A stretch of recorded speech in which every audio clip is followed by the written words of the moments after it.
Il s'agissait de Muriel, ma sœur cadette. Parents et amis m'avaient tous tourné le dos. Même l'église où ma mère avait donné toute sa vie n'avait pu donner suite à ma requête. Il me fallait rédiger d'abord une demande, sans compter toute la procédure que cela comportait avant de m'octroyer les sous.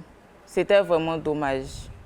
Dommage d'être soumis à une telle rengaine, alors qu'un frère ou une sœur se mourait à côté, alors qu'un parent ou un proche était en passe de perdre la vie.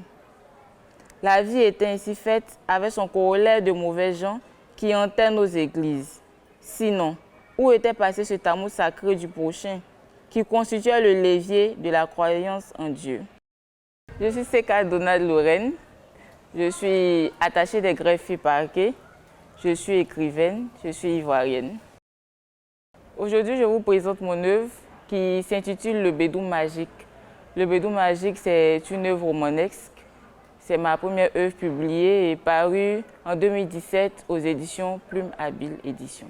Le Bédou Magique relate l'histoire d'un jeune cybercriminel qui, par la force des choses, à cause d'un manque d'argent et par un concours de circonstances, décide d'avoir recours à un portefeuille magique pour se faire de l'argent.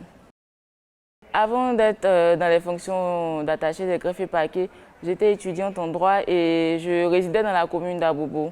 Dans mon environnement, il y avait des brouteurs, comme on dit, des cybercriminels. Et généralement, ces personnes utilisaient des pratiques ésotériques. Il y en avait qui avaient des bédous magiques, voilà, des portefeuilles magiques. C'est de ces histoires-là, de ces personnes qui existent vraiment, qui les ont vécues vraiment, que j'ai tiré, que j'ai romancé pour en faire une œuvre. En écrivant Le Bédou Magique, je n'ai pas voulu faire l'apologie de la facilité, l'apologie des pratiques ésotériques ou de la cybercriminalité, non. Je veux pas d'un fait réel et ça me permet de tirer des conséquences. Ça me permet de prévenir les jeunes, de prévenir les parents. En écrivant cette œuvre, j'ai voulu que tout le monde sache que ces pratiques-là existent et quelles sont les conséquences qu'il y a pour ces personnes-là qui vont vers ces pratiques-là. La cybercriminalité tombe sous le coup de la loi. Les cybercriminels sont maintenant punis par le code pénal. La cybercriminalité est punie par le code pénal. Et en ce qui concerne les pratiques ésotériques comme le bédou magique, je vais dire qu'il y a une sanction divine. Parce que ce n'est vraiment pas une pratique qui vient de Dieu, c'est une pratique, je dirais, ténébreuse. Et cette pratique-là, après, elle est un revers de médaille vraiment qui est soit la mort, soit des malheurs et tout. Concernant le phénomène de cybercriminalité, pour ma part, je pense que le phénomène n'a pas diminué du tout. Mais ça tend à être un peu plus fait dans l'obscurité.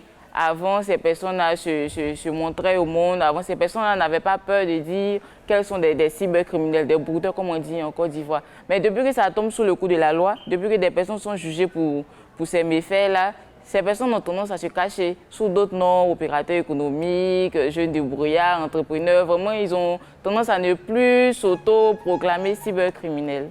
Je pense que la société devrait plutôt se mobiliser, se baser sur la sensibilisation. Voilà, parce que le légal, la loi, fait ce qu'elle a à faire.